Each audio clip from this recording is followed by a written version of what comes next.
A lot of people think the goal is to make more money.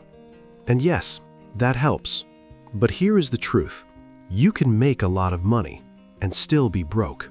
You can make 6 figures and still feel stressed every month. You can have a good salary, a nice car, a good phone, a decent apartment, and still have almost nothing left at the end of the month. That is the trap. And in 2026, it is more common than ever. Because the problem is not just income. The problem is how fast your lifestyle rises every time your income rises. That is what I call lifestyle velocity. It means your spending moves fast, sometimes faster than your salary. And when that happens, your money never gets the chance to turn into wealth. It just disappears into a better apartment, a fancier car, more delivery food, more subscriptions, more weekend plans, more things you thought would make life feel successful. But they do not build wealth, they just keep you busy. So in this video, I want to explain something very simple. Why so many high earners feel broke. Why a bigger salary does not automatically make you rich. And most importantly, what you can do in 2026 to actually keep more of your money and build real wealth. Let's start with the basic mistake. Most people think wealth comes from income. It does not. Wealth comes from the gap between what you earn and what you spend. That gap is everything. If you earn a lot but spend almost all of it, your gap is tiny. And if the gap is tiny, your wealth grows very slowly, or not at all. That is why some people making $50,000 a year can sometimes be in better financial shape than people making $300,000. Because the person making less may spend less, save more, and keep things simple. While the person making more may upgrade everything the moment the paycheck goes up. Bigger apartment, bigger lease, bigger dining habits, bigger monthly obligations, and suddenly the extra income is gone. This is the 6-figure illusion. From the outside, someone looks successful, but inside, their money is moving too fast to stay with them. And this is not only a personal problem, it's a behavior problem. When your income goes up, your expectations often go up too. You stop thinking, "Can I afford this?" and start thinking, "I deserve this." That sounds harmless, but that phrase has destroyed more wealth than bad investing ever did. Because "I deserve this" is often just a fancy way of saying, "I'm about to create a new monthly payment." Let me give you a simple example. Imagine someone gets a raise. They were making $100,000, now they make $130,000. That sounds like a huge improvement, but if they immediately upgrade their rent, lease a more expensive car, order more food, travel more, and start spending more on clothes, gadgets, and entertainment, the extra $30,000 can vanish fast, and at the end of the year, they might feel exactly the same. Still stressed, still checking their bank account, still wondering where the money went. This is why high income alone is not the finish line. It's just the starting point. The real goal is to widen the gap.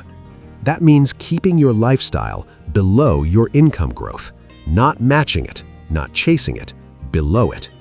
Now let's talk about the biggest leaks. For most people, the 3 biggest money drains are not tiny things.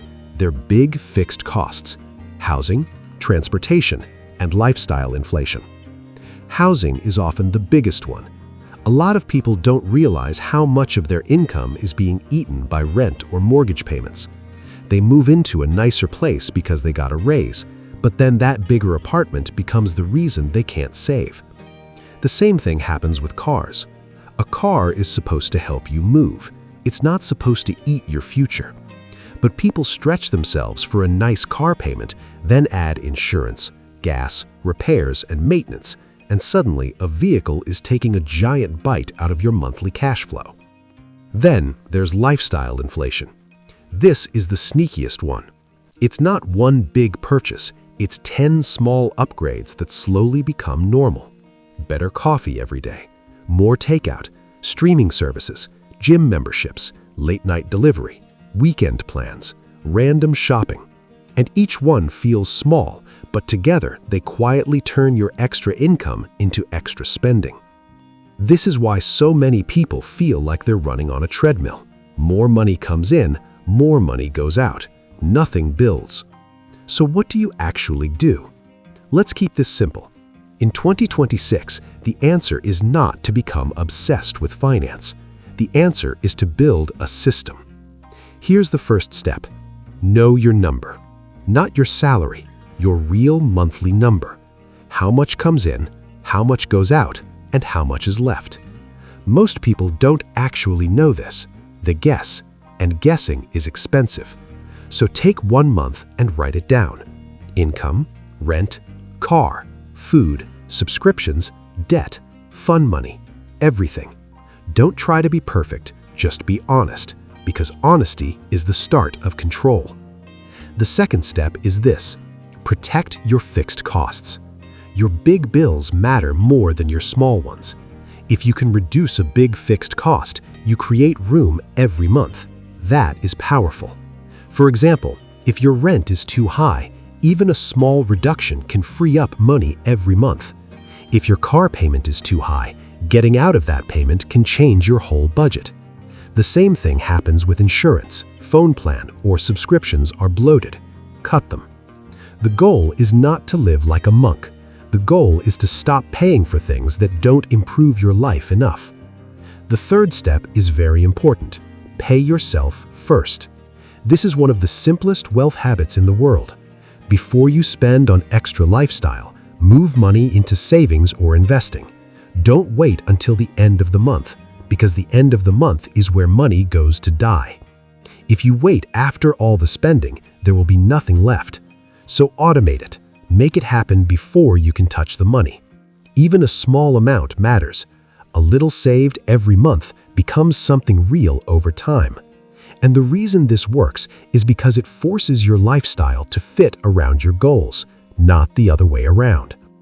The fourth step is to stop comparing your life to people online. This is a huge problem in 2026. Social media makes everyone look richer, happier, and more advanced than they really are. But you're not seeing the full picture.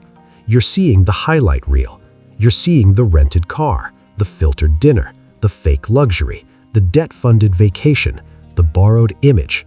And if you keep comparing your real life to someone else's edited life, you'll always feel behind. That pressure causes bad money decisions. People spend to keep up.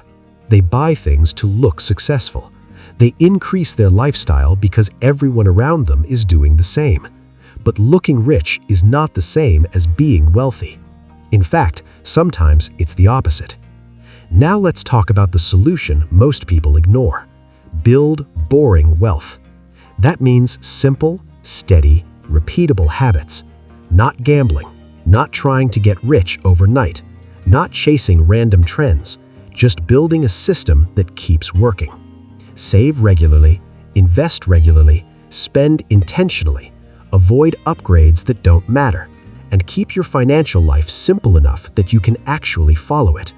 Because complexity creates confusion, and confusion helps bad habits survive. A lot of people think investing is too hard. It's not. The hard part is giving yourself money to invest in the first place. That's why controlling spending matters so much. If all your money disappears into lifestyle, there's nothing left to grow. But if you keep some of it, that money can start working for you. And over time, that's what changes everything. Not one big win, 100 small, smart decisions. Let me give you a real-world example. Two people both make $100,000 a year. Person one spends almost all of it. They upgrade fast. They want the better address, the better car, the better clothes, the better lifestyle. Person two also lives well, but stays disciplined. They keep their fixed costs controlled.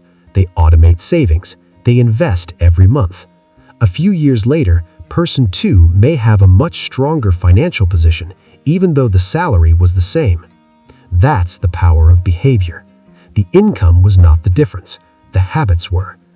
So if you want to stop being income rich but net worth poor, You need to change the way you treat every raise. A raise is not a reason to spend more. A raise is a chance to speed up your future. That's the mindset shift. When money goes up, don't let your expenses follow it instantly. Let your savings and investments follow it first. That's how you create space, and space is what gives you options. Options are wealth. Because when you have options, you don't panic when life gets expensive. You don't feel trapped by every bill. You don't need every paycheck to survive. That freedom is the real goal. So here's the simple 2026 game plan. First, know your numbers. Second, cut the big leaks. Third, pay yourself first. Fourth, stop chasing other people's lifestyle. Fifth, invest the difference. Do that long enough, And your life changes, not because you made one huge decision, but because you stopped leaking money in 10 different directions. The truth is, most people do not need a miracle. They need a system. They need clarity, they need discipline, and they need to realize that wealth is not built by looking rich. Wealth is built by keeping a gap between what you earn and what you spend. That gap is your future. That gap is your freedom. That gap is what turns income into wealth.